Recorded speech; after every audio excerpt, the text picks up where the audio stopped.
अस्सलामुअलैकुम, मैं हूँ सुमैया और आपको वेलकम करती हूँ नेमतें बेशुमार चैनल में। तो दोस्तों, आज की रेसिपी में है शलजम का भरता, जो कि आपके बच्चे और बड़े दोनों शौक से खाएंगे। तो चलिए शुरू करते हैं मज़ेदार सी रेसिपी।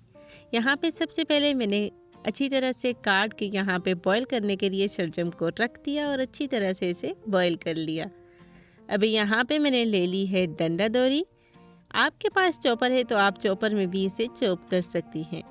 यहाँ पे मैं अच्छी तरह से शलजम को पीस लूँगी और शलजम उबालने से इसकी कड़वाहट ख़त्म हो जाती है, इसलिए शलजम उबाल के इस तरह से पकाने से बहुत ही ज़बरदस्त से शलजम बनेंगे।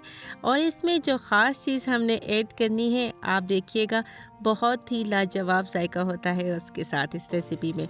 तो चलिए, यहाँ पे सारे शलजम मैंने अच्छी तरह से पीस के एक प्लेट में निकाल लिए हैं। अभी एक कढ़ाई में मैंने ऑयल डाल लेना है। ऑयल में डालडा का यूज़ करती हूँ और आपको भी यही रेकमेंड करूँगी। तो यहाँ पे मैंने चॉप कर लिए हैं प्याज। एक अदद बड़े साइज़ का प्याज मैंने चॉप कर लिया था, वो इसमें ऐड करूँगी और इसे डार्क ब्राउन करना है, हल्का ब्राउन नहीं करना, ताकि इसका कलर और इसका टेस्ट बहुत अच्छा आए।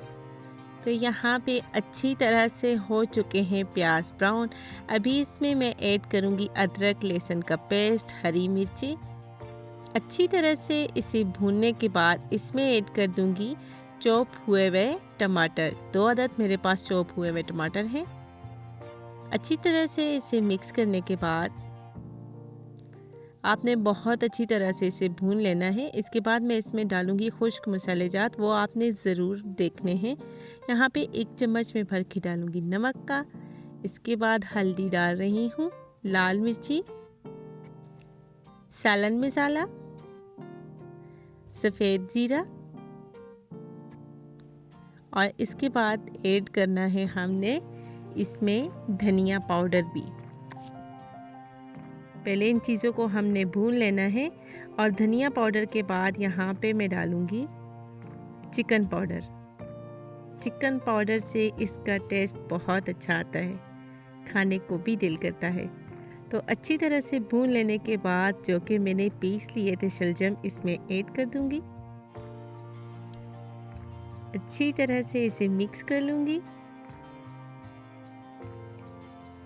तो ये देखिए, माशाल्लाह से बहुत ज़बरदस्त बनता है। एक दफ़ा ज़रूर ट्राई करिएगा और मुझे कमेंट्स में ज़रूर बताइएगा कि आपको ये रेसिपी कैसी लगी और अगर ट्राई की तो ये रेसिपी कैसी बनी। अभी यहाँ पे मिक्स करने के बाद इसको मैं रख दूँगी 5 मिनट के लिए धीमी आंच पे, दम पे। तो ये देखिए, माशाल्लाह बहुत ही अच्छी तरह से इसका कलर चेक करिए, बहुत खूबसूरत लग रहा है। अभी इसको मैं ढक के कुछ देर के लिए रखूँगी, तो आपको फिर चेक कराती हैं इसकी फ़ाइनल लुक।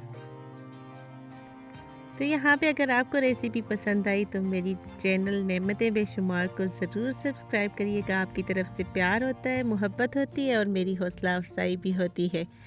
तो यहाँ पे देखिए जी, 10 मिनट हो चुके हैं। माशाल्लाह अल्हम्दुलिल्लाह, ये बहुत अच्छी तरह से तैयार हो गया है। अभी इसमें मैं ऐड करूँगी हरा धनिया। तो ये लीजिए जी, माशाल्लाह तैयार है ये ज़बरदस्त सी रेसिपी। अगर आपको पसंद आए तो ज़रूर मुझे कमेंट्स में बताइएगा। इंशाल्लाह एक नई रेसिपी के साथ फिर आपके साथ मुलाकात होगी। तब तक